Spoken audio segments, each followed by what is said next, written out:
രാജ്യവും ലോകവും ശ്രീഹരിക്കോട്ട എന്ന ഹരിതാഭമായ ആ ദ്വീപിലേക്ക് ദൃഷ്ടി പായിക്കുന്ന ദിവസങ്ങളാണ് വരാൻ പോകുന്നത്. ഈ മഹാപദ്ധതിക്ക് ചുക്കാൻ പിടിക്കുന്ന ISRO മേധാവി ഡോക്ടർ S. സോമനാഥ് ഇന്ന് കുറച്ച് സമയം നമ്മോടൊപ്പം ചെലവഴിക്കാമെന്ന് സമ്മതിച്ചിട്ടുണ്ട്. ഇത് നമുക്ക് കിട്ടാവുന്ന ഏറ്റവും വലിയ ഒരു അംഗീകാരമാണ്. നമസ്കാരം സർ. നമസ്കാരം. ഇപ്പം ചന്ദ്രയാൻ 3 വിക്ഷേപണത്തിനൊരുങ്ങുകയാണ്. രാജ്യവും ലോകവും ശ്രീഹരിക്കോട്ടയിലേക്ക് ഉറ്റുനോക്കുന്ന ദിനങ്ങളാണ് വരാൻ പോകുന്നത്. 2019 ആ ഒരു അവസാനം കപ്പിനും ചുണ്ടിനും ഇടയിൽ നമുക്ക് അവസാന നിമിഷം 99% വിജയമായിരുന്നത് ആ 1% നമുക്ക് നഷ്ടപ്പെട്ടു. ഇപ്പം സാറിന് എന്താണ് തോന്നുന്നത്? ആകാംക്ഷയുണ്ടോ? ആകാംക്ഷയൊന്നുമില്ല. കാരണം നമ്മൾ കഴിഞ്ഞ ലോഞ്ചിൽ എന്താ സംഭവിച്ചതെന്നുള്ളതിനെക്കുറിച്ച് ഞങ്ങൾ പഠിച്ചു. നിങ്ങൾക്കറിയാമല്ലോ, ചന്ദ്രനിലാണ് അപകടം ഉണ്ടായത്, അല്ലെങ്കിൽ ലാൻഡിങ് തകരാറുണ്ടായത്. നമുക്ക് ഭൂമിയിൽ നിന്ന് പഴയ ഡാറ്റ എല്ലാം നോക്കി പഠിക്കാനേ നിവൃത്തിയുള്ളൂ. പക്ഷേ അത് ഞങ്ങൾ കഴിഞ്ഞ ഒരു 2 വർഷത്തോളം അത് വളരെ ഡീറ്റെയിൽ ആയിട്ട് പഠിച്ചു. എന്തുകൊണ്ട് ആ ഒരു ലാൻഡിങ് പെർഫെക്റ്റ് ആകാതിരുന്നു എന്ന് മനസ്സിലാക്കി അതനുസരിച്ചുള്ള കറക്ഷനുകളെല്ലാം ചന്ദ്രയാൻ 3 നടത്തിയിട്ടുണ്ട്. അതിനേക്കാളും വേണ്ടതിലും എത്രയോ അധികം കറക്ഷനുകൾ നടത്തി. പ്രധാനമായിട്ടും ചെയ്തിരിക്കുന്ന ആ ലാൻഡിങ്ങിൽ നടന്ന തകരാറ് സ്പെസിഫിക് എന്താണ് എന്ന് മനസ്സിലാക്കി അത് കറക്റ്റ് ചെയ്തു. എന്നാൽ പോലും ഭാവിയിൽ ഇനി വരാൻ സാധ്യതയുള്ള തകരാറുകൾ എന്തൊക്കെയാണ് മുന്നിൽ കണ്ടുകൊണ്ടുള്ള മാറ്റങ്ങളാണ് വരുത്തിയിരിക്കുന്നത്. അതുകൊണ്ട് എനിക്ക് ചന്ദ്രയാൻ 3യെക്കുറിച്ച് പൂർണ്ണമായ ഒരു വിശ്വാസമുണ്ട്. ശരിക്കും അത് അന്ന് ചന്ദ്രയാൻ 2 ആ ഫെയിലിയറിന് എന്തായിരുന്നു സംഭവിച്ചത് സാർ?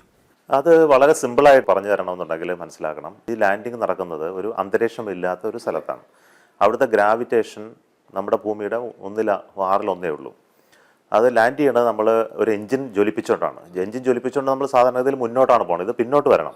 അപ്പോൾ ഒരു ഡീസലറേറ്റിംഗ് ലാൻഡിങ് ഡെമോൺസ്ട്രേഷൻ. അപ്പോൾ അതിൽ നമുക്ക് തെറ്റുകൾ ഒരുപാട് സംഭവിക്കുന്നു പറഞ്ഞാൽ അതിൽ സോഫ്റ്റ്വെയർ ഉണ്ട്. അതിനുള്ളിൽ ഈ സോഫ്റ്റ്വെയർ നമ്മളെ ഒരു പൊസിഷനിൽ നിന്ന് മറ്റൊരു പൊസിഷനിലേക്ക് എത്തിക്കുന്ന ഒരു അൽഗോരിതം ഉണ്ട്. അതിൻ്റെ പേരാണ് ഗൈഡൻസ് അൽഗോരിതം. ഈ അൽഗോരിതത്തിൽ പല കാൽക്കുലേഷനുകൾ നടക്കും ഓൺ ബോർഡിൽ. അപ്പോൾ ഈ കാൽക്കുലേഷനിൽ ഒരു സിറ്റുവേഷൻ ഉണ്ട്. അതിൻ്റെ എഞ്ചിൻ്റെ ഒരു ആ സമയത്ത് നൽകുന്ന ത്രസ്റ്റ് എത്രയാണെന്നുള്ളത്. ആ ത്രസ്റ്റ് അല്പം കൂടിപ്പോയി. അപ്പോൾ അത് കൂടിക്കഴിയുമ്പോൾ അതിന് വേണ്ട സമയം കാൽക്കുലേറ്റ് ചെയ്യുന്നതിൽ വ്യത്യാസം വരും. അപ്പോൾ ഇതിന് ലാൻഡ് ചെയ്യേണ്ട സമയം അത് കാൽക്കുലേറ്റ് ചെയ്യും ഓൺ ബോർഡിൽ. ആ കാൽക്കുലേഷൻ സമയത്ത് അതിന് കൃത്യമായിട്ട് ആ സമയത്തിനുള്ളിൽ ലാൻഡ് ചെയ്യാൻ കഴിയാതെ വന്നു. അപ്പോൾ ആ കറക്റ്റായിട്ട് ആ സമയത്തിനുള്ളിലാണ് അതിൻ്റെ സ്പീഡ് കണക്കാക്കേണ്ടത്. ആ സ്പീഡ് കണക്കാക്കിയതിൽ അതിന് കുറവ് വന്നിട്ടു.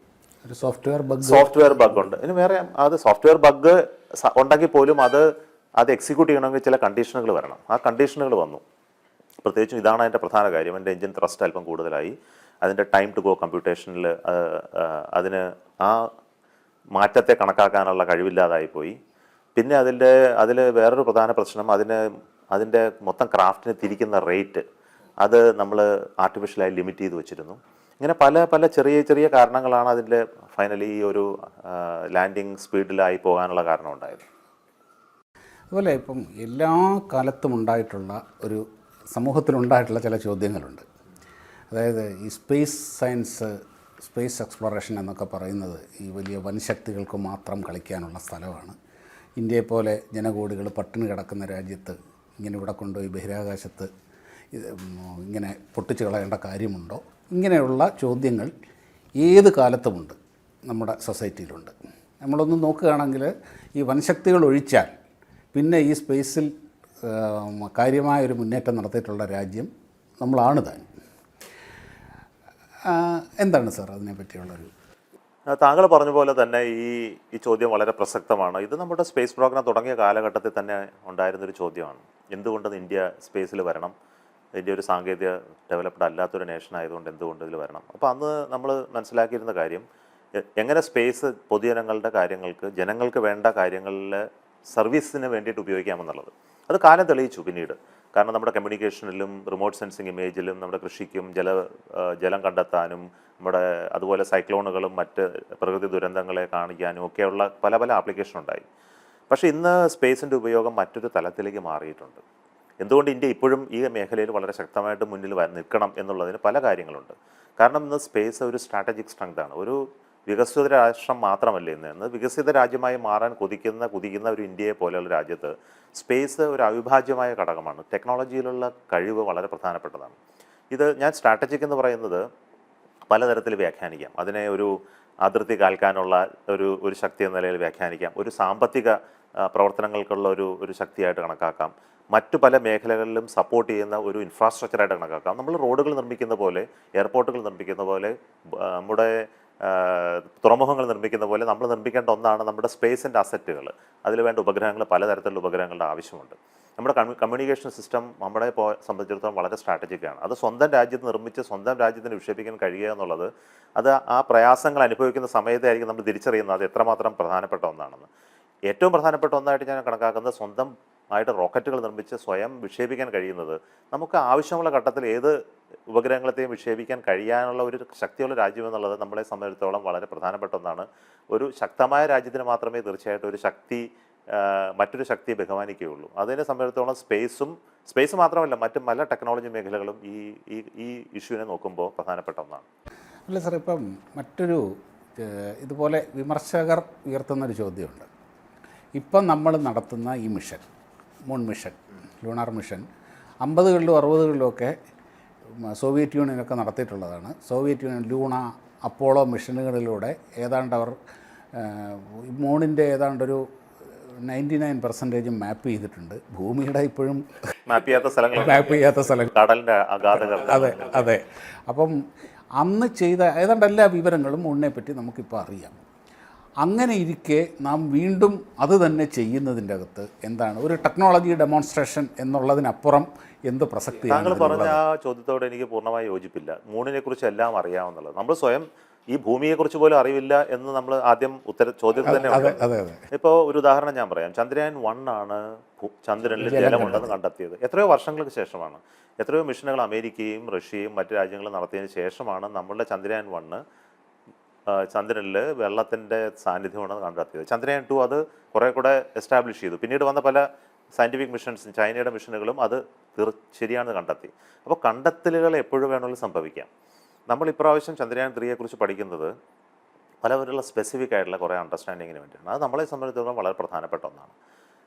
ഏറ്റവും താല്പര്യത്തോടെ നമ്മൾ നോക്കിക്കാണേണ്ട ഈ കഴിഞ്ഞ കുറച്ച് വർഷങ്ങളായിട്ട് വീണ്ടും ചന്ദ്രനിലേക്ക് പോകാനായിട്ട് മറ്റ് രാജ്യങ്ങൾ തയ്യാറെടുക്കുന്ന ഒരു അവസ്ഥയാണ് ഇപ്പോൾ കാണുന്നത്. പ്രത്യേകിച്ച് അമേരിക്കയുടെ ആർട്ടമിസ് പ്രോഗ്രാം എന്നുള്ളത് ചന്ദ്രന് ചുറ്റും ഒരു സ്പേസ് സ്റ്റേഷൻ ഉണ്ടാക്കുക, റെഗുലറായിട്ട് ചന്ദ്രനിൽ ലാൻഡ് വരികയും ചെയ്യുന്ന ഒരു ഗേറ്റ് വേ ഉണ്ടാക്കുക, ആ ഗേറ്റ് വേയിലൂടെ ചൊവ്വയിലേക്കും മറ്റ് ഗ്രഹങ്ങളിലേക്കും പോകാനുള്ള കഴിവുണ്ടാക്കുക. ഇതൊരു വലിയ സ്കെയിൽ പ്രോഗ്രാമാണ് അമേരിക്ക ഇടുന്നത്. എന്തുകൊണ്ടായിരിക്കും അവർ ചെയ്യുന്നത്? അപ്പോൾ ആ ചോദ്യങ്ങൾക്കുള്ള ഉത്തരം കാണണമെങ്കിൽ പ്രധാനപ്പെട്ട ഒരു കാര്യം നോക്കേണ്ടത്, മനുഷ്യൻ ഇന്ന് ഭൂമിയിൽ ജീവിക്കുന്നുണ്ടെങ്കിലും സ്പേസ് ഇപ്പോഴും വളരെ പ്രധാനപ്പെട്ട ഒരു കാര്യമാണ്. നമ്മൾ ഇൻ്റർനാഷണൽ സ്പേസ് സ്റ്റേഷൻ കഴിഞ്ഞ 20 വർഷത്തിലധികമായിട്ട് വർക്ക് ചെയ്യുന്നു. എത്രയോ ടെക്നോളജികൾ അതിൽ നിന്നുണ്ടായിട്ടുണ്ട്. ഇപ്പോൾ അതിനെ സ്കെയിലപ്പ് ചെയ്ത് മൂണിലെത്താൻ ശ്രമിക്കുന്നതിൻ്റെ പ്രധാനപ്പെട്ട കാരണം ആ കൺസ്ട്രെയിൻഡ് എൻവയോൺമെൻറ്റിനേക്കാളും വലിയൊരു എൻവയോൺമെൻറ്റിൽ വർക്ക് ചെയ്യണം സയൻറ്റിസ്റ്റുകൾക്ക്. അപ്പോൾ ചന്ദ്രൻ്റെ ഉപരിതലത്തിലാണ് അത്തരം സ്റ്റേഷനുകൾ എസ്റ്റാബ്ലിഷ് ചെയ്യുന്നുണ്ടെങ്കിൽ ചൊവ്വയിലേക്കുള്ള യാത്ര വളരെ എളുപ്പത്തിൽ സാധിക്കും. അപ്പോൾ ചൊവ്വയുടെ ഒരു ബേസ് സ്റ്റേഷനായിട്ട് ചന്ദ്രനെ മാറ്റണം. അതുപോലെ തന്നെ അവിടെയുള്ള റോക്കറ്റുകൾ വീണ്ടും ലോഞ്ച് ചെയ്യണമെങ്കിൽ ഫ്യൂവൽ നിർമ്മിക്കുകയും ലോഞ്ച് ചെയ്യുകയും ഫില്ല് ചെയ്യുകയും വേണം. അപ്പോൾ ചിലവ് കുറഞ്ഞ രീതിയിൽ ചൊവ്വയിലേക്ക് പോകാനും പെട്ടെന്ന് വരാനും പോകാനും ഒക്കെ ഉള്ള ഒരു നല്ലൊരു താവളമാണ് ചന്ദ്രൻ. നമ്മളുടെ പ്രത്യേക ഉദ്ദേശം അതൊന്നുമല്ല. നമ്മൾ അതിൻ്റെ സ്പെസിഫിക് ആയിട്ടുള്ള ജിയോ ഫിസിക്കൽ കാര്യങ്ങളെ പഠിക്കാനാണ് പോകുന്നത്. ചന്ദ്രൻ്റെ റഗോലിത്ത് എന്ന് പറയുന്ന ഉപരിതലത്തിലുള്ള പൊടി ഒരു പ്രത്യേക ക്യാരക്ടറിസ്റ്റിക് ഉണ്ട്. അത് ചൂടിനകത്തേക്ക് കടത്തിവിടാത്തതാണ്. അതിലൊരു മാഗ്നറ്റിക് അറ്റ്മോസ്ഫിയർ ഉണ്ട്, ഒരു ഇലക്ട്രോൺ ഡെൻസിറ്റി ഉണ്ട്. ഇതിനെക്കുറിച്ചൊക്കെ പഠിക്കണം. പിന്നീട് അവിടെ ഒരു കമ്പനം, പ്രത്യേകിച്ച് നമ്മൾ എർത്ത്ക്വേക്ക് പോലെയുള്ള മെഷർമെൻറ്റുകൾ അവിടെ നടത്തണം. അപ്പോൾ ഇതുപോലെയുള്ള സ്പെസിഫിക് സയൻറ്റിഫിക് ഒബ്ജക്റ്റീവായിട്ടാണ് നമ്മൾ ഇപ്രാവശ്യം അങ്ങോട്ട് പോകുന്നത്.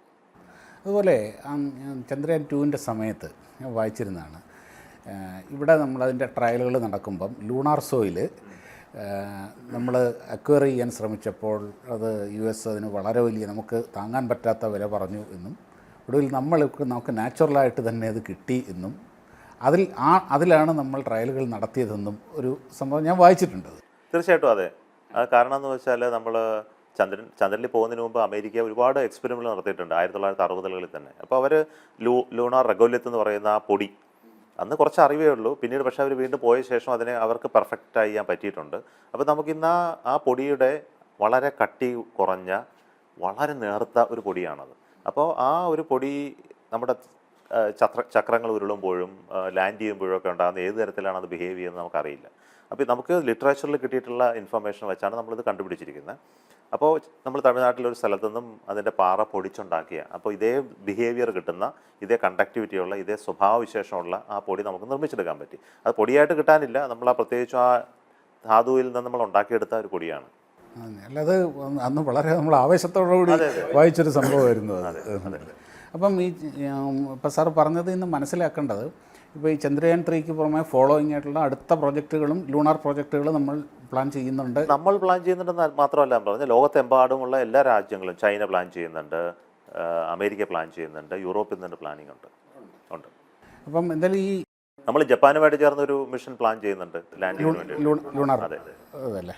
ഓക്കെ. അത് ഇപ്പോൾ അടുത്ത അതിൻ്റെ പേര് ലൂപെക്സ് എന്നാണ്. ലൂപെക്സ് മിഷൻ്റെ ഡിസ്കഷനിലാണ് ഇപ്പോൾ നമ്മൾ. അപ്പോൾ അവിടുത്തെ ഒരു ലാൻഡർ, അവർ ലാൻഡർ നിർമ്മിച്ച് തരുമെന്നും ആ ലാൻഡർ നമ്മൾ ഒരു ഓർബിറ്റർ വെഹിക്കിളിൽ കൊണ്ടുപോയി ലാൻഡ് ചെയ്യുന്നു. ഇപ്പോഴത്തെ ലാൻഡർ ഇത് നമ്മൾ സ്വന്തമായിട്ട് ഉണ്ടാക്കുകയാണ്.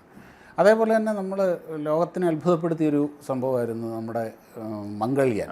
അതായത് ഫസ്റ്റ് അറ്റംപ്റ്റിൽ തന്നെ ഒരു ഇൻ്റർപ്ലാനറ്ററി മിഷൻ വിജയിച്ചത് നമ്മൾ മാത്രമേ ഉള്ളൂ അത്. അപ്പം ഈ മംഗൾയാൻ്റെ അടുത്ത ഘട്ടം വരുന്നുണ്ടോ? നമ്മൾ മംഗൾയാനിൽ ഏകദേശം ഒരു 10 ഇൻസ്ട്രുമെൻറ്റ്സ്, ഉപകരണങ്ങൾ ഉപയോഗിച്ചിട്ടാണ് നമ്മൾ മംഗൾയാൻ്റെ പരീക്ഷണങ്ങൾ നടത്തിയത്. മംഗൾയാൻ്റെ ഒരു ഓർബിറ്റൽ വെഹിക്കിളാണ്. അതിന് ചുറ്റും ഭ്രമണം മാത്രമേ ഉണ്ടായിരുന്നുള്ളൂ, നമ്മൾ ചന്ദ്രയാൻ 1നെ പോലെ. പക്ഷേ നമ്മൾ ചൊവ്വയുടെ ഉപരിതലത്തിലേക്ക് ഇറങ്ങാൻ ഒരു ശ്രമവും നടത്തിയില്ല ആ മിഷനിൽ. ചൊവ്വയുടെ അന്തരീക്ഷം എന്ന് പറഞ്ഞാൽ വളരെ നേർത്ത അന്തരീക്ഷമാണ്. അതുപോലെ തന്നെ ചൊവ്വയിൽ വലിയ താപവ്യതിയാനങ്ങളുണ്ട്. അപ്പോൾ നമുക്ക് ഇനി ചെയ്യേണ്ട ഒരു മിഷൻ ചന്ദ്രയുടെ ഉപരിതലത്തിൽ ഇറങ്ങാൻ പറ്റുന്ന ഒരു മിഷനായിരിക്കണം എന്നാണ് നമ്മൾ ഇന്ന് ഉദ്ദേശിക്കുന്നത്. അപ്പോൾ അതിനുവേണ്ടിയുള്ള പല ഇൻസ്ട്രുമെൻറ്റുകൾ എന്താണ്, ഏതൊക്കെ സയൻറ്റിസ്റ്റുകളായിരിക്കും ഇത് ഉപയോഗിക്കാൻ സാധ്യതയുള്ളത്. അപ്പോൾ സയൻറ്റിഫിക് പൂളിനെ കണക്ട് ചെയ്യുന്ന ഒരു പരിപാടിയാണ് ഇപ്പോൾ നടന്നുകൊണ്ടിരിക്കുന്നത്. മംഗൾയാൻ മിഷൻ 2 എന്നുള്ളതിനെക്കുറിച്ചുള്ള ഡിസ്കഷൻ നടന്നുകൊണ്ടിരിക്കുന്നത്. അത് കുറച്ച് സമയമെടുക്കും, തീർച്ചയായിട്ടും സമയമെടുക്കും. കാരണം എന്ന് വെച്ചാൽ ഇത്തരം മിഷനുകൾ എപ്പോഴും നമ്മൾ വലിയ പാർട്ടിസിപ്പേഷനോട് ചെയ്യാനാണ് ഉദ്ദേശിക്കുന്നത്, ISRO മാത്രം അല്ല.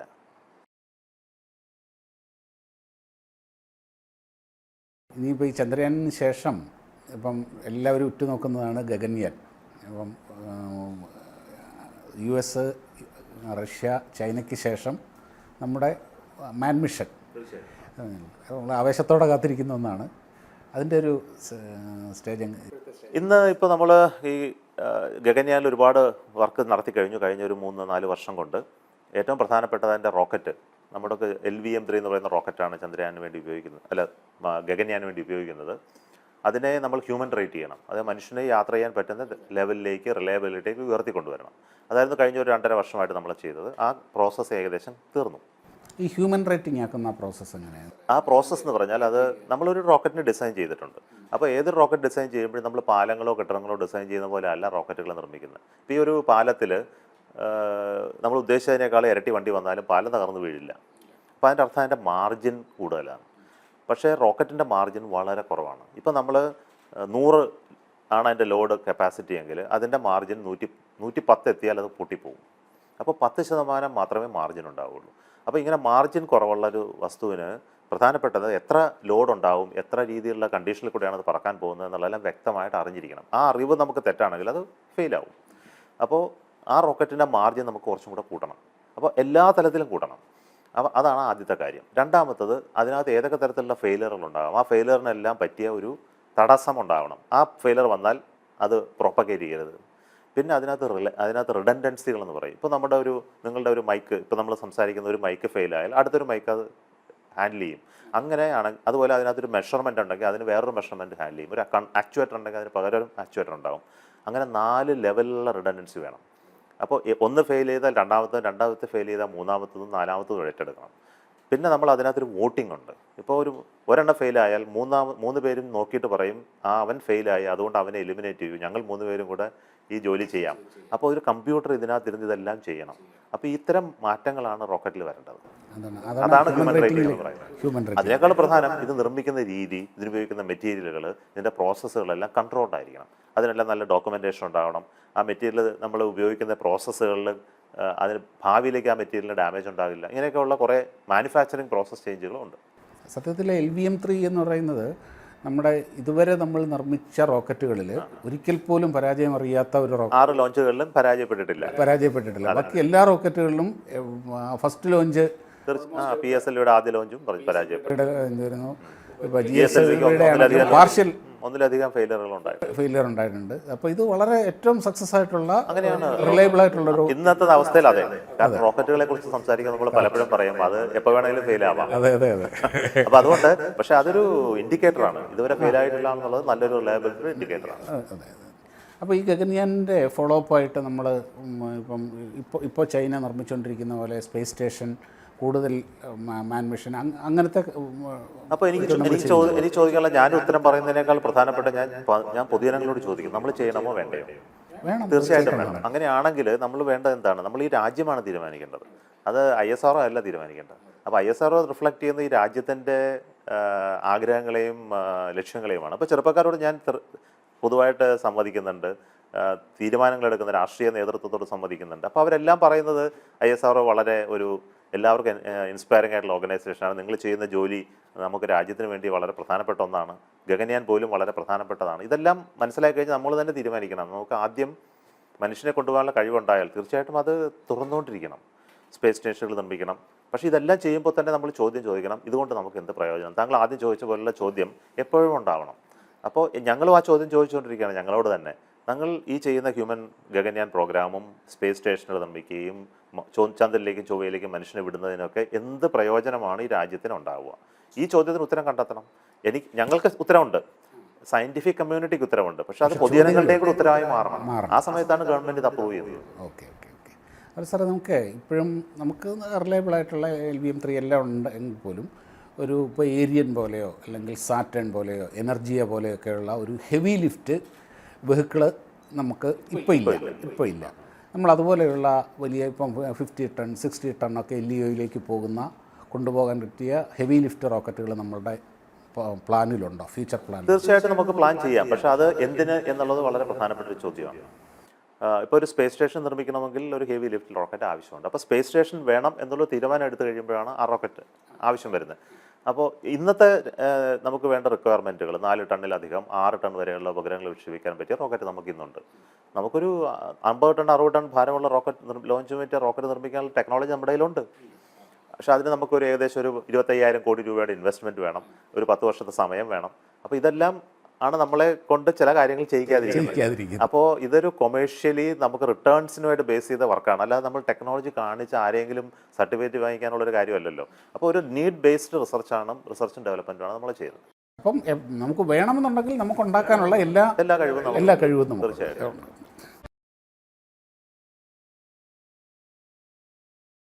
അതിലിപ്പം മറ്റൊന്ന് ഈയിടെ ഞാൻ വായിച്ചതാണ്, ഈ ന്യൂ ജനറേഷൻ ലോഞ്ച് വെഹിക്കിൾ. അത് ഒരു അണ്ടർ പ്രോസസ്സാണ്. അത് അല്ല, ഇപ്പോഴും ഐഡിയ സ്റ്റേജിലേ ഉള്ളോ അതോ? ഒരുപാട് പ്രോഗ്രസ് ഉണ്ട്. ന്യൂ ജനറേഷൻ ലോഞ്ച് വെഹിക്കിൾ എന്ന് പറയുന്നത് 2 തരത്തിൽ വ്യത്യാസമുണ്ട്. ഒന്ന്, അതൊരു റീയൂസബിൾ റോക്കറ്റ് ആയിരിക്കണം, കാരണം അതിൻ്റെ റോക്കറ്റ് വിക്ഷേപണത്തിൻ്റെ ചിലവ് കുറയണം. രണ്ടാമത്, അത് ISRO മാത്രം നിർമ്മിക്കുന്നതായിരിക്കരുത്, ഇൻഡസ്ട്രിയും ISROയും ചേർന്ന് നിർമ്മിക്കുന്ന റോക്കറ്റ്. റീയൂസബിൾ റോക്കറ്റ് എന്ന് പറയുമ്പോൾ ഈ സ്പേസ് എക്സിൻ്റെ ഒക്കെ പോലെ ഫസ്റ്റ് സ്റ്റേജ് തിരിച്ചിറക്കണം, സെക്കൻഡ് സ്റ്റേജ് വേണമെങ്കിൽ തിരിച്ചിറക്കാൻ പറ്റുന്ന പിന്നീട് അത്തരം ഒരു റോക്കറ്റാണ് നമ്മളിപ്പോൾ വിഭാവന ചെയ്തിരിക്കുന്നത്. പക്ഷേ അതിനേക്കാൾ പ്രധാനപ്പെട്ട കാര്യം, ഇത് ISRO ആദ്യം നിർമ്മിച്ച ശേഷം ഇൻഡസ്ട്രിയെ കൊണ്ട് ടെക്നോളജി ട്രാൻസ്ഫർ ചെയ്ത് ചെയ്യിക്കുന്നതിനേക്കാളും മുൻപേ നമ്മൾ നിർമ്മിക്കുമ്പോൾ തന്നെ ഇൻഡസ്ട്രിയെ കൂടെ ചേർന്ന് നിർമ്മിക്കുക, അവർ നമ്മുടെ ഇതിനകത്തൊരു ഇൻവെസ്റ്റർ ആകുക, ഇതൊരു കൊമേഴ്ഷ്യലി ഉപയോഗിക്കാൻ പറ്റുന്ന ഒരു റോക്കറ്റായിട്ട് ഡെവലപ്പ് ചെയ്യുക. ഈ 2 ഐഡിയയുടെ ബേസിലാണ് നമ്മൾ ഇന്ന് വർക്ക് ചെയ്യുന്നത്. ഇതിൻ്റെ ഡിസൈൻ എല്ലാം ഇന്ന് ഏകദേശം ISROയ്ക്കുള്ളിൽ കഴിഞ്ഞു. ഏകദേശം അതിൻ്റെ ഡിസൈനിങ്, അതിൻ്റെ ബേസിക്, അതിൻ്റെ എൻജിൻ, അതിനൊരു പുതിയ റോക്കറ്റ് എൻജിൻ വേണം. അതിൻ്റെ ഒരു ഡിസൈൻ ഡോക്യുമെൻറ്റ് പ്രിപ്പയർ ചെയ്ത് കഴിഞ്ഞു. അതിൻ്റെ ഡീറ്റെയിലേക്ക് ഇപ്പോൾ കടന്നുകൊണ്ടിരിക്കുകയാണ്. അതുപോലെ സാറേ, ഇപ്പം ഈ അടുത്ത കാലത്ത് വളരെ കൗതുകകരമായിട്ടുള്ള ഒരു ഇത് വായിച്ചാണ്, ഇപ്പോൾ അപ്പോളോ മിഷൻ്റെ അതിലുപയോഗിച്ചിരുന്ന കമ്പ്യൂട്ടറിൻ്റെ ശേഷിയുടെ ഒരു 100 ഇരട്ടിയെങ്കിലും കാണും നമ്മുടെ കയ്യിലിരിക്കുന്ന ഇപ്പോൾ ഒരു മൊബൈൽ ഫോണിൻ്റെ ശേഷി എന്നുള്ളത്. അന്ന് അപ്പോളോ മിഷന് വേണ്ടിയിട്ടും അതേപോലെ സ്പേസ് അങ്ങനെയൊക്കെ ഡെവലപ്പ് ചെയ്ത ഒരുപാട് ടെക്നോളജികൾ പിന്നീട് ഇന്ന് വളരെ സാധാരണക്കാരൻ്റെ ആവശ്യത്തിന് വന്നിട്ടുണ്ട്. അതേപോലെ ISRO ഡെവലപ്പ് ചെയ്ത അങ്ങനെയുള്ള ടെക്നോളജികൾ സാധാരണ ഇൻഡസ്ട്രിയൽ യൂസിലേക്ക് പോയിട്ടുണ്ടോ? അതൊരു വലിയ കഥയാണ്. കാരണം ഞങ്ങളിവിടെ റോക്കറ്റ് നിർമ്മിച്ച് തുടങ്ങുന്ന കാലഘട്ടം 1970കളിൽ. ഇന്ന് ഇന്ത്യയിൽ ഒരു ഇൻഡസ്ട്രിയും ഇല്ല ഈ തരം ജോലികൾ ചെയ്യാൻ. അപ്പോൾ നമ്മൾ ചെയ്തത് എന്താണെന്ന് വെച്ചാൽ നമ്മൾ ഇൻഡസ്ട്രിയിൽ പോയി അവരെ കൊണ്ട് ഈ ഓരോ റോക്കറ്റിൻ്റെ ഭാഗങ്ങൾ നിർമ്മിപ്പിച്ചു. അപ്പോൾ നമ്മളുടെ സയൻറ്റിസ്റ്റുകൾ അവരുമായിട്ട് വർക്ക് ചെയ്ത് അവരുടെ ഇൻഡസ്ട്രിയിലെ കപ്പാസിറ്റി ഇൻക്രീസ് ചെയ്തു. ഒരു ഉദാഹരണം പറഞ്ഞാൽ താങ്കൾക്ക് മനസ്സിലാവുന്നത് എങ്ങനെയാണ് ടെക്നോളജി അവർക്ക് പ്രയോജനപ്പെട്ടെന്നുള്ളത്. ഇന്ന് ലാർസൻ ആൻഡ് ടൂബ്രോ എന്ന് പറയുന്ന ഒരു വലിയ കമ്പനിയുണ്ട് ബോംബെയിൽ. അവരാണ് നമുക്ക് വേണ്ടി സ്റ്റീൽ റോക്കറ്റ് മോട്ടോർ കേസ് ഉണ്ടാക്കാൻ തുടങ്ങിയത്. മറാജിങ് സ്റ്റീൽ എന്ന് പറയും. സ്റ്റീലുകളിൽ ഏറ്റവും ശക്തനായ സ്റ്റീലാണത്. അതിനെ ഓപ്പറേറ്റ് ചെയ്യാനും വെൽഡ് ചെയ്യാനും ഒന്നും അന്ന് ഇവിടെ ആർക്കും അറിയില്ല. അപ്പോൾ നമ്മുടെ സയൻറ്റിസ്റ്റുകൾ അവർക്കൊപ്പം നിന്ന് പ്രവർത്തിച്ച് ആ വെൽഡിംഗ് ടെക്നോളജി ഡെവലപ്പ് ചെയ്തു. അതുകൊണ്ട് ലാർസൻ ആൻഡ് ടൂബ്രോയാണ് ഇന്നും ഭീമാകരമായ റോക്കറ്റ് കേസുകൾ ഉണ്ടാക്കുന്നത്. പക്ഷെ അതുകൊണ്ട് അവർക്കുണ്ടായ ഗുണം എന്താണെന്ന് പറഞ്ഞാൽ ആ മാനുഫാക്ചറിങ്ങിൻ്റെ ബേസിൻ്റെ പുറത്താണ് ഇന്ന് അവർ സബ്മറൈനുകൾ ഉണ്ടാക്കുന്നത്. അപ്പോൾ സബ്മറൈനുകൾ ഉണ്ടാക്കേണ്ട ഹൈ സ്റ്റീൽ ഉപയോഗിച്ച് ഇന്ന് ഇന്ത്യയിൽ സബ്മറൈൻ ഉണ്ടാക്കുന്ന ഒരേ ഒരു പ്രൈവറ്റ് കമ്പനി L&T ആണ്. അപ്പോൾ അവരാണ് അതിൻ്റെ ഡിസൈനും മാനുഫാക്ചറിങ്ങും അവരുടെ മസഗോൺ ഡോക്കിലും മറ്റിടത്തുമൊക്കെ ആയിട്ട് വിശാഖപട്ടണത്തുമൊക്കെ ആയിട്ട് നടത്തുന്നത്. അപ്പോൾ ആ ടെക്നോളജി അവർക്ക് കിട്ടാനുള്ള കാര്യം ISRO ആയിട്ടുള്ള വർക്കാണ്.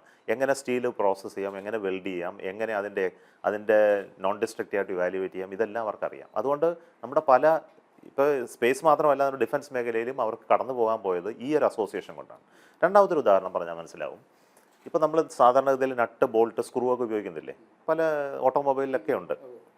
ഇതെല്ലാം റോക്കറ്റിന് ഉപയോഗിക്കാൻ പറ്റുന്നതല്ല ഇതൊന്നും നിങ്ങൾ സാധാരണ കാണുന്നത്. അപ്പോൾ ഞങ്ങൾ ഈ റോക്കറ്റ് നിർമ്മിക്കാൻ തുടങ്ങിയ കാലഘട്ടത്തിൽ ആദ്യം വാങ്ങിക്കേണ്ട നട്ടും ബോൾട്ടും എല്ലാം നമ്മൾ UK നിന്ന് US നിന്ന് ഇമ്പോർട്ട് ചെയ്യുമായിരുന്നു. ഒറ്റ സ്ക്രൂ പോലും റോക്കറ്റിൽ ഉപയോഗിക്കുന്നത് ഞാനൊരു എഞ്ചിനീയറായിട്ട് വരുന്ന സമയത്ത് അതിവിടെ ഇന്ത്യയിൽ നിർമ്മിക്കുന്നത് ഉപയോഗിച്ചിട്ടില്ല. പക്ഷേ കഴിഞ്ഞ ഒരു 30 വർഷം കൊണ്ട് എനിക്ക് പറയാൻ പറ്റും നമ്മൾ 100% ഇന്ന് ഇന്ത്യയിൽ നിന്നാണ് സ്ക്രൂവും നട്ടും ബോൾട്ടും വാങ്ങിക്കുന്നത്. അതെങ്ങനെ സംഭവിച്ചു എന്ന് ചോദിച്ചു കഴിഞ്ഞാൽ ഏകദേശം 3 കമ്പനികൾ ഇന്ത്യയിൽ ഇന്ന് എക്സ്പോർട്ട് ചെയ്യുന്നുണ്ട്. എയറോസ്പേസ് ക്വാളിറ്റി ബോൾട്ടും നട്ടും ഇന്ന് എയർബസിനും ബോയിങ്ങിനും ഒക്കെ ആയിട്ട് ഉണ്ടാക്കി വിൽക്കുന്ന ഇന്ത്യൻ കമ്പനികളിൽ നിന്നുണ്ട്. ഇത് ഞങ്ങൾ അവരുടെ ഒപ്പം നിന്ന് പ്രവർത്തിച്ച് ആ പ്രോസസ്സും ആ ക്വാളിറ്റിയും ആ അലോയും ആ മെറ്റീരിയലും ഉള്ള ബോൾട്ടുകൾ നിർമ്മിക്കാനും അത് ക്വാളിഫൈ ചെയ്ത് ഇതിനകത്ത് ഉപയോഗിക്കാനും വേണ്ടി പ്രവർത്തിച്ചുകൊണ്ടാണ്. ഇതുപോലെ തന്നെ ഇലക്ട്രിക്കൽ കണക്ടറുകളുണ്ട്, ഇലക്ട്രിക്കൽ കേബിളുണ്ട്, ഇലക്ട്രോണിക് ഡിവൈസുകളുണ്ട്, മാനുഫാക്ചറിങ് പ്രോസസ്സുകളുണ്ട്. ഇതെല്ലാം പ്രൈമറി റോക്കറ്റും സാറ്റലൈറ്റ് നിർമ്മിക്കുന്ന ഇലക്ട്രോണിക്സ് പ്രൊഡക്ഷൻ, ചിപ്പുകൾ, കാർഡുകൾ നിർമ്മിക്കുന്നത്. ഇന്ന് ഇന്ത്യയിൽ എത്രയോ നമ്മുടെ ഒപ്പം പ്രവർത്തിച്ച പല കമ്പനികളുമാണ് ഇന്ന് ഇലക്ട്രോണിക്സ് പ്രൊഡക്ഷനിൽ വളരെ മുമ്പിൽ നിൽക്കുന്നവർ. ഡാറ്റ പാറ്റേൺ ഉണ്ട്, അനന്ത് ടെക്നോളജീസ് ഉണ്ട്, സെൻറ്റം എന്ന് പറയുന്ന കമ്പനിയുണ്ട്. 100% എക്സ്പോർട്ട് ചെയ്യുന്ന കമ്പനിയാണ് ഇലക്ട്രോണിക് കാർഡുകൾ. ഇവർ ISROയ്ക്കൊപ്പം പ്രവർത്തിച്ചിട്ടാണ് അവർ ഈ ലെവലിൽ എത്തിയത്. സത്യത്തിൽ അപ്പം ഇവിടെ ഇന്ത്യയിലെ ഇലക്ട്രോണിക് വ്യവസായത്തിൻ്റെ ഒരു വലിയ കോൺട്രിബ്യൂട്ടർ തന്നെയാണ് ISRO എന്ന് തന്നെ നമുക്ക് പറയാൻ പറ്റും. ഇലക്ട്രോണിക്സ് വ്യവസായം എന്ന് പറഞ്ഞാൽ 2 തരം വ്യവസായങ്ങളുണ്ട്. ഒന്ന് കൊമേഴ്ഷ്യൽ ഇലക്ട്രോണിക്സ് ഉണ്ട്. ഇപ്പോൾ നമ്മൾ റേഡിയോ മറ്റ് കൊമേഴ്ഷ്യൽ വസ്തുക്കൾ. പക്ഷേ ഹൈ ക്വാളിറ്റി എയറോസ്പേസ് ക്വാളിറ്റി എന്ന് പറഞ്ഞാൽ റോക്കറ്റുകളിലും ഉപഗ്രഹങ്ങളിലും ഉപയോഗിക്കാൻ പറ്റുന്ന ഇലക്ട്രോണിക്സ് നമ്മൾ സാധാരണ കാണുന്ന ഇലക്ട്രോണിക്സ് അല്ല. അത് ഉപയോഗിക്കുന്ന ഡിവൈസുകൾ വളരെ റേഡിയേഷൻ ഹാർഡൻഡ് ആണ്. അതിൻ്റെ പ്രോസസ്സ് വളരെ ഡിഫറെൻ്റ് ആണ്. അത് ഉയർന്ന ടെമ്പറേച്ചറിൽ 40, 100, 120 ഡിഗ്രി പോയാലും അത് ഫെയിലാവില്ല. താഴെ -80 പോയാലും അത് ഫെയിലാവില്ല. വൈബ്രേഷൻ വളരെ താങ്ങും. അപ്പോൾ അങ്ങനെയൊക്കെയുള്ള പ്രത്യേക ഇലക്ട്രോണിക്സുകളാണ് നമ്മൾ റോക്കറ്റിലും ഉപഗ്രഹങ്ങളും ഉപയോഗിക്കുന്നത്. അപ്പോൾ ഇതെല്ലാം നിർമ്മിക്കാനാണെങ്കിൽ പ്രത്യേക സ്കില്ല് വേണം.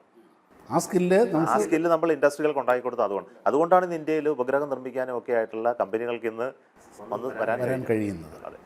അതുപോലെ സെക്കൻഡ് വേൾഡ് വാർ കഴിഞ്ഞ് അമേരിക്കയും സോവിയറ്റ് യൂണിയനും ഒക്കെ ഇപ്പോൾ ഓപ്പറേഷൻ പേപ്പർ ക്ലിപ്പിൽ കൂടെ ഒരുപാട് ജർമ്മൻ ടാലൻസിനെ നാസ കൊണ്ടുപോയി. വെർണർ ഫോൺ ബ്രൗണൊക്കെ അങ്ങനെ പോയവരാണ്. സത്യത്തിൽ അവരുടെ ഈ സ്പേസ് ബഹിരാകാശ നേട്ടങ്ങൾക്ക് പിന്നിൽ ഈ ടാലൻസിൻ്റെ റോള് വളരെ വലുതായിരുന്നു.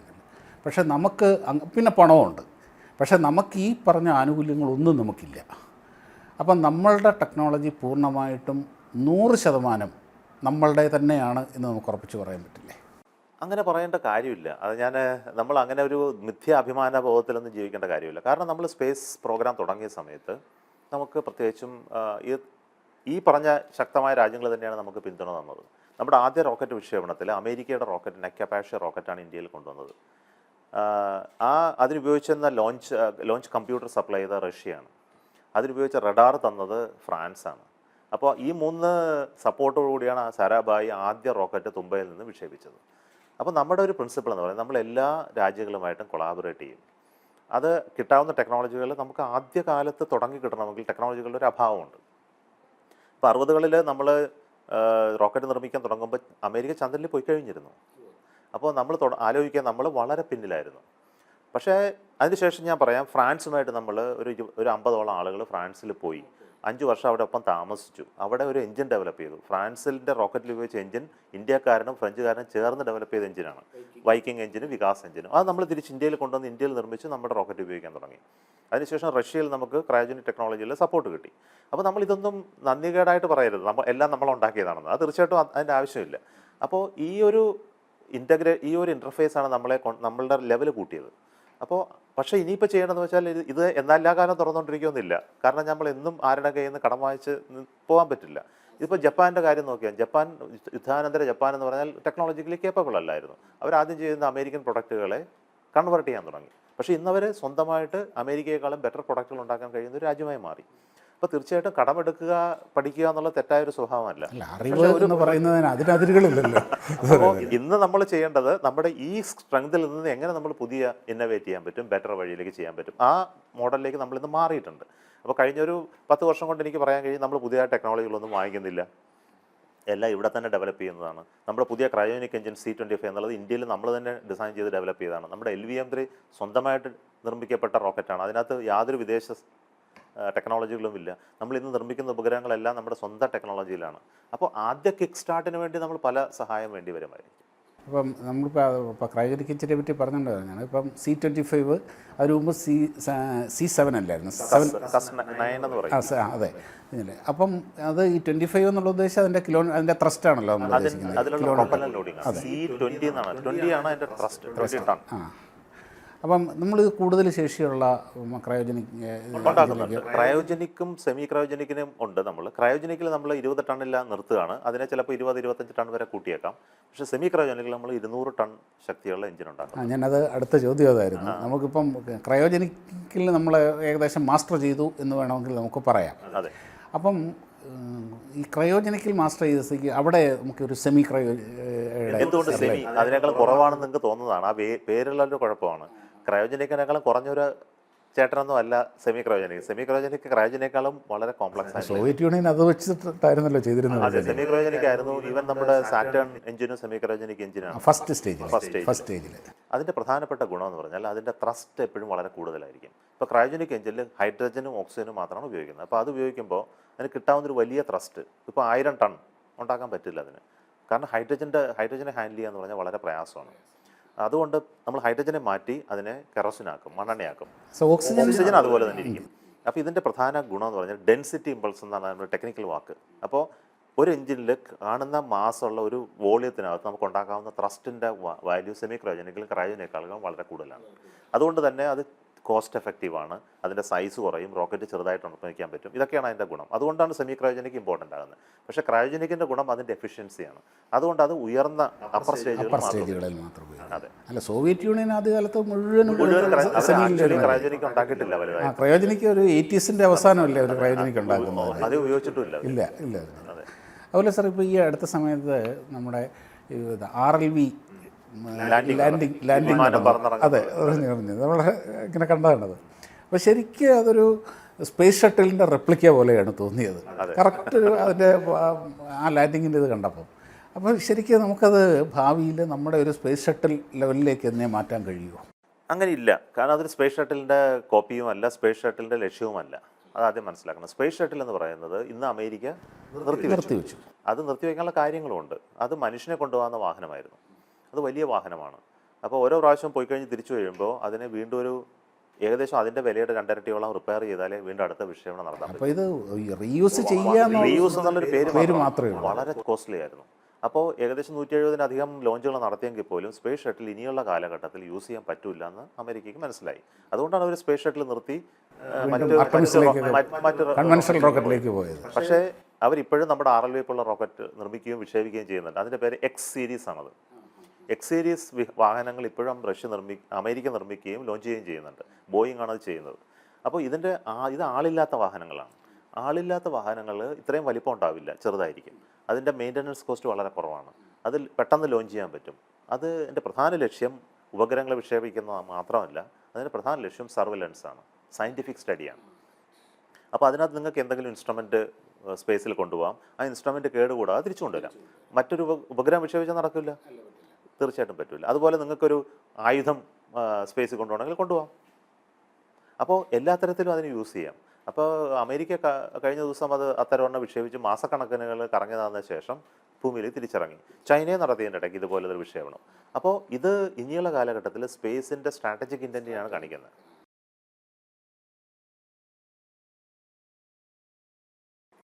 അല്ല സാർ, ഇപ്പോൾ നമ്മുടെ ശ്രീഹരിക്കോട്ടയാണല്ലോ നമ്മുടെ ഇപ്പോഴത്തെ ലോഞ്ചിങ്.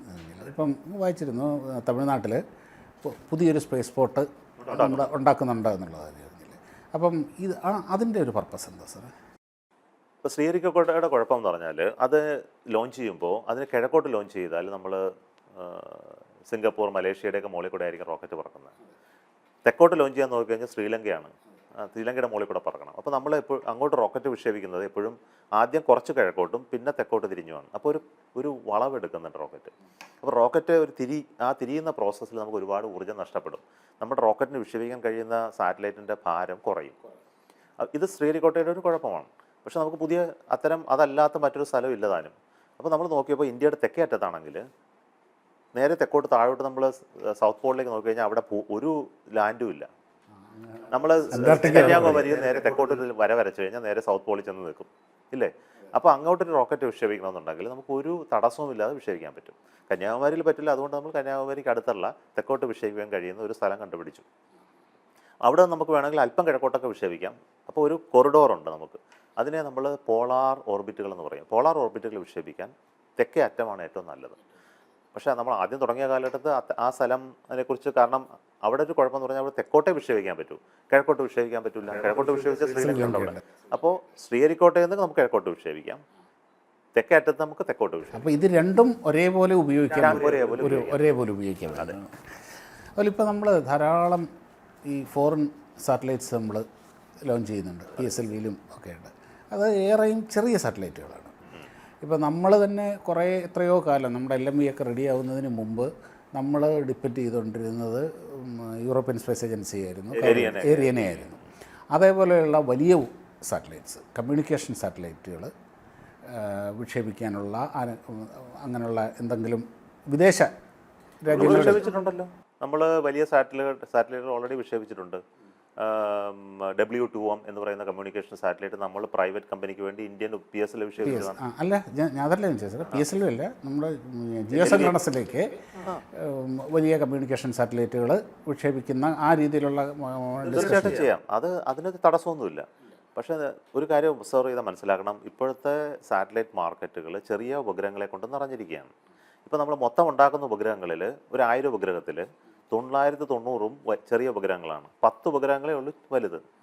അപ്പോൾ എവിടെയാണ് ബിസിനസ്, നമ്മുടെ മാർക്കറ്റ് എവിടെയാണ്, ഏത് കേപ്പബിലിറ്റിയാണ് നമുക്ക് വേണ്ടതെന്നാണ് നമ്മൾ നോക്കേണ്ടത്. പക്ഷേ ജിയോ സിൻക്രണസ് ഓർബിറ്റുകളിൽ എണ്ണം വളരെ കുറവായതുകൊണ്ടും അതിൻ്റെ കൊമേഴ്ഷ്യൽ പൊട്ടൻഷ്യൽ കുറവായതുകൊണ്ട് നമ്മൾ അതിൽ ഫോക്കസ് ചെയ്യേണ്ട കാര്യമില്ലെന്നാണ് എനിക്ക് തോന്നുന്നത്. ജിയോ സിൻക്രണസ് കൊമേഴ്ഷ്യൽ പൊട്ടൻഷ്യൽ കുറവാണോ? കുറവാണ്. കമ്മ്യൂണിക്കേഷൻ സാറ്റലൈറ്റുകളുടെ അല്ല, കമ്മ്യൂണിക്കേഷൻ സാറ്റലൈറ്റ് ജിയോ സിൻക്രണസ് അല്ല. ഇപ്പോൾ ഞാൻ ഉദാഹരണം പറയാം. സ്റ്റാർലിങ്ക് എന്ന് പറയുന്ന ഒരു കമ്പനി 5000 ഉപഗ്രഹങ്ങൾ വിക്ഷേപിച്ചു. അതെല്ലാം ലോവർത്ത് ഓർബിറ്റ് ഉപഗ്രഹങ്ങളാണ്. ഓരോ ഉപഗ്രഹത്തിൻ്റെ ഭാരം വെറും 250 കിലോഗ്രാം മാത്രമാണ്. അതാണ് ഇനി നിങ്ങൾക്ക് മൊബൈലിൽ കമ്മ്യൂണിക്കേഷൻ തരുന്നത്, ജിയോ സിൻക്രണസിൽ നിന്നല്ല. അപ്പോൾ ഇനിയിപ്പം ഏകദേശം ജിയോ സിൻക്രണസിൻ്റെ കാലം കഴിഞ്ഞെന്ന് ഞാൻ പറഞ്ഞില്ല. വൺ വെബ് ഉണ്ട്, 150 കിലോഗ്രാം ഭാരമുണ്ട്. അത്രേ ഉള്ളൂ. 600 ഉപഗ്രഹങ്ങൾ വിക്ഷേപിച്ചു കഴിഞ്ഞു. അവരിപ്പോൾ ഇന്റർനെറ്റ് സർവീസ് നടന്നു കഴിഞ്ഞു. അതിൽ 72 നമ്മളല്ലേ ചെയ്തത്? 72 നമ്മളാണ് ചെയ്തത്. പക്ഷേ ജിയോയുടെ പ്രാധാന്യം ചെറിയ രാജ്യങ്ങളിൽ സ്പോട്ട് ബീമുകൾ കൊടുക്കാൻ വേണ്ടിയിട്ട് ജിയോയെ പറ്റുള്ളൂ. ഇപ്പോൾ ഒരു ഗ്ലോബൽ കമ്പനി, ഓൺ വെബിനോ സ്റ്റാർലിങ്ങിനെ പോലെയുള്ള ഒരു ഗ്ലോബൽ കമ്പനിക്കാണ് ഇത്തരം കോൺസ്റ്റലേഷനുകൾ സഹായിക്കുന്നത്. ഇപ്പോൾ ഇന്ത്യക്ക് ഒരു കമ്മ്യൂണിക്കേഷൻ സാറ്റലൈറ്റ് വേണമെങ്കിൽ അത് കോൺസ്റ്റലേഷൻ പറ്റില്ല, അതിന് ജിയോ വേണം. അതാണ്.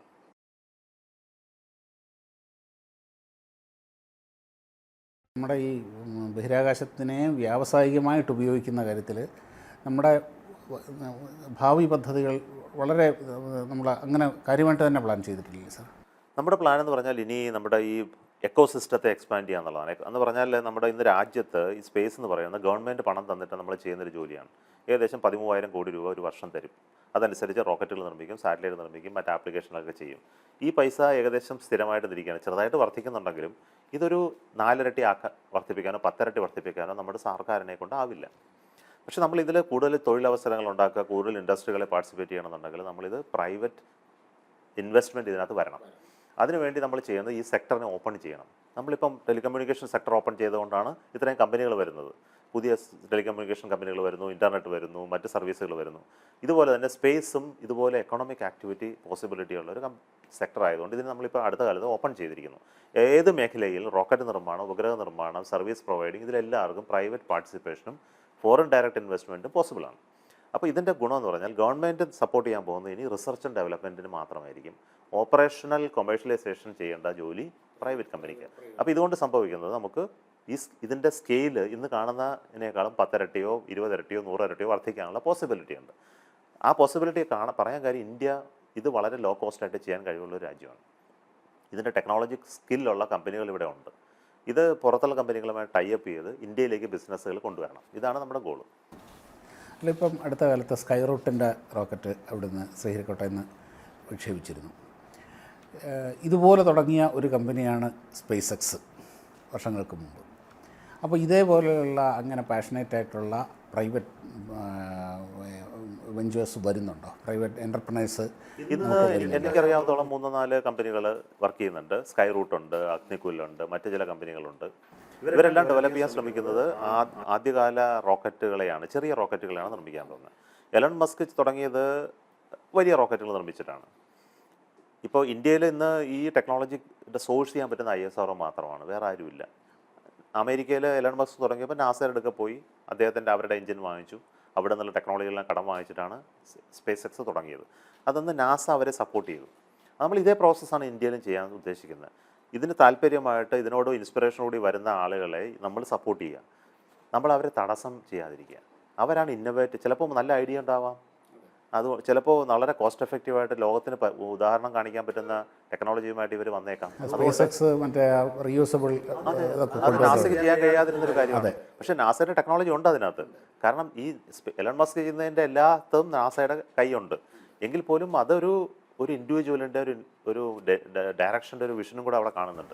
എൻഹാൻസ് ചെയ്യാൻ തീർച്ചയായിട്ടും അതാണ് പ്രൈവറ്റ് ഫണ്ടിങ്ങിൻ്റെ ഒരു പ്രത്യേകത. അത് ഗവൺമെൻറ്റിൻ്റെതായ ഒരു ഇനർഷ്യ മാറി കിട്ടും. അത് കുറേ കൂടെ ഇന്നോവേഷൻ, റിസ്ക് ടേക്കിംഗ് ടെൻഡൻസി കൂടുതലായിരിക്കും. ഗവൺമെൻറ് റിസ്ക് എടുക്കാൻ പറ്റില്ല, അതാണ് വലിയൊരു കുഴപ്പം. കുറച്ചുകൂടെ വിഷൻ അതിൻ്റെ അകത്ത് വരും. അതുപോലെ ഇപ്പം സ്റ്റേറ്റ്സിലൊക്കെ US-ലൊക്കെ ഏറ്റവും കൂടുതൽ പോപ്പുലറായിക്കൊണ്ടിരിക്കുന്നൊരു സംഭവമാണ് ഈ സ്പേസ് ടൂറിസം. ആ മേഖലയിലേക്ക് വല്ലതും നമ്മൾ ഓൾറെഡി അനൗൺസ് ചെയ്തല്ലോ. സ്പേസ് ടൂറിസത്തിന് നമുക്ക് ഒരു റോക്കറ്റ് നമ്മളിപ്പോൾ ഓൾറെഡി ഡിസൈൻ ചെയ്തിട്ടുണ്ട്, ലോഞ്ച് ചെയ്യാൻ പോകുന്നുണ്ട് അടുത്ത മാസം. ആ റോക്കറ്റിനെ ഉപയോഗിച്ച് നമുക്ക് സ്പേസ് ക്യാപ്സ്യൂളുകൾ 100 കിലോമീറ്റർ വരെ ഉയർത്തി പോയി തിരിച്ചു വരാവുന്ന ടെക്നോളജി നമ്മൾ ഗഗൻയാൻ പ്രോഗ്രാമിൽ നിന്ന് ഉപയോഗിച്ച് നമുക്ക് ചെയ്യാം. അപ്പോൾ ഞങ്ങളൊരു ഡിസൈൻ ഉണ്ടാക്കിയിട്ടുണ്ട്. അത് പ്രൈവറ്റ് കമ്പനികളുടെ മുമ്പിൽ ഞങ്ങൾ പ്രസൻറ്റ് ചെയ്തു. അപ്പോൾ താല്പര്യമുള്ളവർ വന്നാൽ നമ്മൾ ISRO എന്തായാലും നേരിട്ട് ചെയ്യാൻ ഉദ്ദേശിക്കുന്നില്ല. കാരണം ടൂറിസം നടത്തുക എന്നുള്ളത് ISRO സംബന്ധിച്ചിടത്തോളം ഒരു പ്രയോറിറ്റി അല്ല. പക്ഷേ നമ്മൾ ആ ടെക്നോളജികൾ മറ്റ് കമ്പനികൾക്ക് കൊടുക്കാൻ തയ്യാറാണ്, കോപ്പറേറ്റ് ചെയ്യാൻ തയ്യാറാണ്. അതെ. അടുത്ത ചോദ്യം കുറച്ച് സെൻസിറ്റീവാണ് സാർ. എന്നല്ല, ഇപ്പം ISROയിലെ സയൻറ്റിസ്റ്റുകളിൽ ഇപ്പം സാറടക്കം ഉള്ളവരിൽ മഹാഭൂരിപക്ഷവും രാജ്യത്തെ സാധാരണ എഞ്ചിനീയറിംഗ് കോളേജുകളിൽ നിന്ന് പഠിച്ചു വന്നവരാണ്. അത് ശ്രദ്ധിച്ചിട്ടുണ്ടത്. എന്നാൽ രാജ്യത്തെ പ്രീമിയം ഇൻസ്റ്റിറ്റ്യൂട്ട്, സോക്കോൾഡ് പ്രീമിയം ഇൻസ്റ്റിറ്റ്യൂട്ടുകളെന്ന് കരുതപ്പെടുന്ന IITയിൽ നിന്നോ IITകൾ NITകൾ അങ്ങനെയുള്ളടത്തു നിന്നുള്ള ടാലൻസിൻ്റെ സേവനം അധികം ISROയ്ക്ക് ലഭിക്കുന്നില്ല എന്നാണ് ഞാൻ മനസ്സിലാക്കുന്നത്. Please correct if I M wrong. എന്താണ് സാറിൻ്റെ ആ ഒരു? അതിന് പല കാരണങ്ങളുണ്ട്. ഒന്ന്, നമ്മൾ ഒരു സർക്കാർ ജോലിയിലാണ്. ISRO എന്ന് പറയുന്നൊരു സർക്കാർ സ്ഥാപനമാണ്. അവിടെ നിങ്ങൾക്ക് കിട്ടുന്ന ശമ്പളം ഒരു സർക്കാർ ജോലിയിലെ ശമ്പളം മാത്രമാണ്. അതൊരു പ്രൈവറ്റ് കമ്പനിയിൽ, നിങ്ങളൊരു കോർപ്പറേറ്റ് കമ്പനിയിൽ നിങ്ങൾക്ക് ചെയ്യാൻ കിട്ടുന്ന ആ പ്രോഗ്രസ് ഒരിക്കലും ഒരു സർക്കാർ സ്ഥാപനത്തിൽ ഉണ്ടാവില്ല. അതൊരു വലിയ കുഴപ്പമാണ്. കാരണം സയൻറ്റിഫിക് റിസർച്ച് ഓറിയൻറ്റഡ് ആയിട്ടുള്ള ആളുകൾക്ക് പ്രവർത്തിക്കണമെന്നുണ്ടെങ്കിൽ അവരുടേതായ ഒരു ഗ്യാരണ്ടികൾ വേണം. അപ്പോൾ നിങ്ങൾക്ക് കിട്ടുന്ന പേ ബാക്ക്, നിങ്ങളുടെ ജീവിത നിലവാരം, ഇതെല്ലാം മറ്റൊരു തലത്തിലേക്ക് മാറും കോർപ്പറേറ്റിൽ വർക്ക് ചെയ്യുമ്പോൾ. എന്നാൽ ഇവിടെ അതിൻ്റെ ഒരു ലിമിറ്റേഷൻ ഉണ്ട്. അപ്പോൾ ഒന്ന്, ഇതിൽ വരുന്നവർക്ക് കൂടുതലും ഒരു ബിസിനസ് ആറ്റിറ്റ്യൂഡ് കൂടിയോ അങ്ങനെയുള്ള ലക്ഷ്യത്തോടുകൂടിയോ വരുന്നവർക്ക് പാഷനോട് കൂടി വന്നാൽ മാത്രമേ പറ്റുള്ളൂ. അല്ലെങ്കിൽ ഒരു ISROയിലെ പോലെ സ്ഥലത്ത് വർക്ക് ചെയ്യാൻ ആവില്ല. IITയിൽ നിങ്ങൾ ശ്രദ്ധിച്ചറിയാം, IITയിലെ പല ആളുകളും കോർപ്പറേറ്റ് ബിസിനസ്സിലേക്കാണ് പോകുന്നത്. കുറേ അധികം ആളുകൾ റിസർച്ചിലേക്കും പോകുന്നുണ്ട്. പക്ഷേ അതെല്ലാം ഹൈലി റെമ്യൂണറേറ്റീവാണ്. ഇപ്പോൾ നിങ്ങൾ US-ലോ മറ്റോ പോയി കഴിഞ്ഞാൽ അവിടെ ഒരു സയൻറ്റിസ്റ്റ് ഉണ്ടാക്കുന്നത് നമ്മൾ ഇപ്പോൾ ഇവിടെ ISRO ചെയർമാൻ ഉണ്ടാകുന്നതിൻ്റെയൊക്കെ എത്രയോ ഇരട്ടി റിട്ടേൺസ് ഉള്ള ആളുകളാണ് അവിടെ ജീവിക്കുന്നത്. അവർക്ക് കോർപ്പറേറ്റ് ഷെയറുകൾ ഉണ്ടാവാം, അവർക്ക് ഇൻവെസ്റ്റ്മെൻറ്റുകൾ ഉണ്ടാവാം, അവർക്ക് സ്വന്തമായിട്ട് കമ്പനി തുടങ്ങാൻ കഴിയും. ഇതൊന്നും നമ്മളെ കൊണ്ടാവില്ല. അപ്പോൾ ഇതിൽ വരുന്ന ഒരു സെഗ്മെൻറ്റ് ആളുകൾ, ഗവൺമെൻറ് ജോലിക്ക് വരുന്ന സെഗ്മെൻറ്റ് ആളുകൾ ഒരു സേവന മനോഭാവത്തോടെ വരാതെ ഒരിക്കലും അത് വിജയിപ്പിക്കാൻ പറ്റില്ല. ഇപ്പോൾ ഇത് ശ്രദ്ധിച്ചറിയാം എന്തുകൊണ്ടാണ് ഇത്തരം കോളേജുകളിൽ നിന്ന് ആളുകൾ വരുന്നത്. ഒന്നാമത്തെ അവർ ബുദ്ധിയില്ലാത്തവരോ കഴിവില്ലാത്തവരോ അല്ല. അവർക്ക് IIT-കളിൽ പോകാനോ മറ്റോ അവരുടെ പല കാരണങ്ങൾ കൊണ്ടും കഴിയാത്തവരിൽ വലിയൊരു ഭൂരിഭാഗമുണ്ട്. അതിൽ രണ്ടാമത്തെ ആറ്റിറ്റ്യൂഡ് എന്ന് പറഞ്ഞാൽ അവരുടെ ഒരു കമ്മിറ്റ്മെൻ്റ് ഉള്ളവരാണ്. മൂന്നാമത്തെ അവർക്കൊരു ഗോളുണ്ട്. കാരണം അവരുടെ ഫാമിലിക്ക് എത്താൻ കഴിയാത്തതിനപ്പുറത്തേക്ക് എത്തുക. അവരുടെ അച്ഛൻ ചിലപ്പോൾ അധ്യാപകരായിരിക്കാം, അല്ലെങ്കിൽ വലിയ കോർപ്പറേറ്റ് ഉദ്യോഗസ്ഥന്മാരൊന്നും അല്ലായിരിക്കും. അപ്പോൾ അവർ കാണുന്ന അവരുടെ ഒരു അപ്ഗ്രഡേഷൻ നടക്കുകയാണ് ISR ജോയിൻ ചെയ്യുന്നതോടുകൂടി. ഒരു ഇൻസ്പിറേഷനാണ്. അതുപോലെ അവൻ ഹാർഡ് വർക്ക് ചെയ്യാൻ റെഡിയാണ്. നമുക്ക് വേണ്ട ഇത്തരം ആളുകളെയാണ്. അതുകൊണ്ട് IIT-ക്കാരെ കിട്ടിക്കഴിഞ്ഞാൽ എന്തുകൊണ്ട് മോശമാവും? തീർച്ചയായിട്ടും മോശമാവില്ല. പക്ഷേ അവർക്ക് വേണ്ട പേ പാക്കറ്റ് കൊടുക്കാനായിട്ട് ഇന്ന് ഒരു സർക്കാർ സംവിധാനത്തിൽ കഴിവില്ല. അതൊരു നമ്മുടെ രാജ്യത്ത് മാറ്റേണ്ട ഒരു കാര്യം തന്നെയാണെന്നാണ് ഞാൻ പറയുന്നത്. കാരണം ഹൈലി ടാലൻറ്റഡ് ആളുകൾക്ക് ജോലി കൊടുക്കുമ്പോൾ ഗവൺമെൻറ് സ്പേസ് സ്കെയിലൊന്നും ആരും വരാൻ പോകുന്നില്ല. ഇപ്പോൾ നിങ്ങളുടെ ഒരു മേജർ ഒരു പ്രോഗ്രാം ഹെഡ് ചെയ്യുന്ന ഒരു ടോപ്പ് എക്സിക്യൂട്ടീവിനെ കൊണ്ടുവരണമെങ്കിൽ കൊടുക്കേണ്ട ശമ്പളമൊന്നും ഇതൊന്നും അല്ല. അപ്പോൾ എനിക്ക് പറയാനുള്ളത്, ടാലൻറ്റുകൾക്ക് അതനുസരിച്ചുള്ള റെമ്യൂണറേഷനും അതനുസരിച്ചുള്ള എൻവയോൺമെൻറ്റ് ഇന്ത്യയിൽ ഉണ്ടായേ പറ്റൂ. അതില്ലാതെ ഒരിക്കലും ഇന്ത്യ ഒരു ടെക്നോളജി ലീഡിങ് കൺട്രി ആയിട്ടൊന്നും മാറില്ല. അതുപോലെ ഈ നമ്മുടെ ജനറേഷൻസിൻ്റെ ആ ഒരു കമ്മിറ്റ്മെൻറ്റിൻ്റെ ലെവലും കൂടേണ്ടതായിട്ട്. കമ്മിറ്റ്മെൻറ്റുകൾ വർക്ക് ചെയ്യുന്ന ഒരു ലെവലുണ്ട്, അവിടം വരെ വർക്ക് ചെയ്യുള്ളൂ. പക്ഷേ നിങ്ങളിപ്പോൾ ഈ ലോകത്തെ നമ്പർ 1 രാജ്യമാകണമെന്നുണ്ടെങ്കിൽ നമ്പർ 1 ആയിട്ടുള്ള ഇൻഫ്രാസ്ട്രക്ചറുകളും ഫെസിലിറ്റൈസേഷനും ഉണ്ടായേ പറ്റൂ.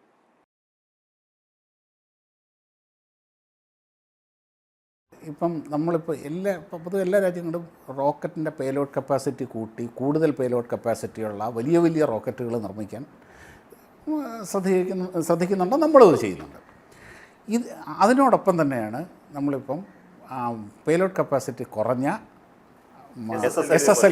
SSLV നമ്മളത് വളരെ സീരിയസ് ആയിട്ട് തന്നെ അതിൽ ഫോക്കസ് ചെയ്യുന്നുണ്ട്. SSLV-യിൽ അതിൻ്റെ രഹസ്യം എന്ന് പറഞ്ഞാൽ ഒന്ന് ചിലവ് കുറയ്ക്കുക എന്നുള്ളതാണ്.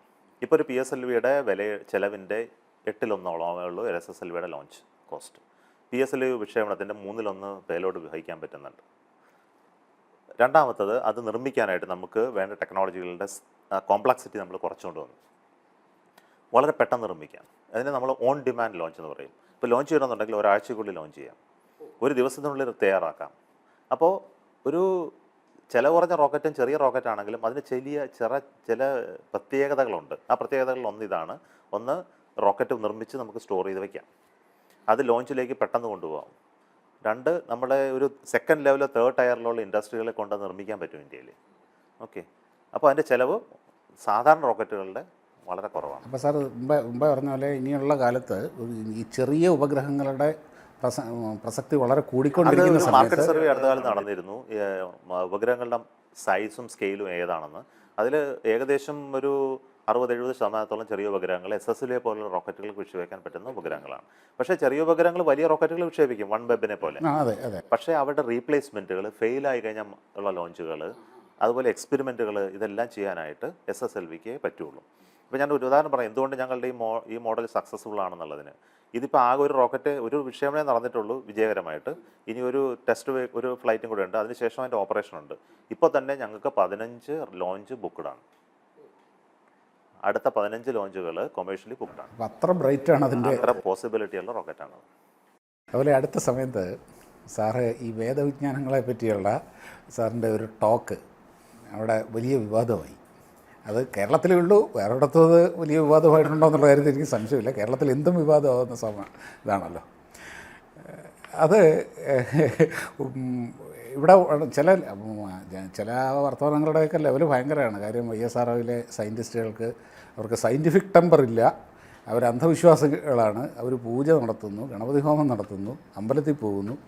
ഈ ലെവലിലേക്കൊക്കെ അങ്ങോട്ട് പോയി ഇവരെ ശാസ്ത്രജ്ഞന്മാരെന്ന് കണക്കാക്കാനേ പറ്റില്ല. ഇവർ സമൂഹത്തിന് തന്നെ അപമാനമാണ് എന്ന ലെവലിൽ വരെയൊക്കെ ഇവിടെ കേരളത്തിൽ അങ്ങനെ ഇതുണ്ടായിട്ടുണ്ട്. സാറിന് അതിൻ്റെ ഒരു റെസ്പോൺസ് എന്താണ് സാർ? ഞാനിപ്പോൾ എൻ്റെ സ്പീച്ചിനെ കുറിച്ചല്ല പറയേണ്ടതെന്ന് ഞാൻ തോന്നുന്നു. കാരണം ഈ റെസ്പോൺസിനെ ഞാൻ പ്രതികരിക്കുക എന്നുള്ളത് എൻ്റെ ജോലിയുമല്ല.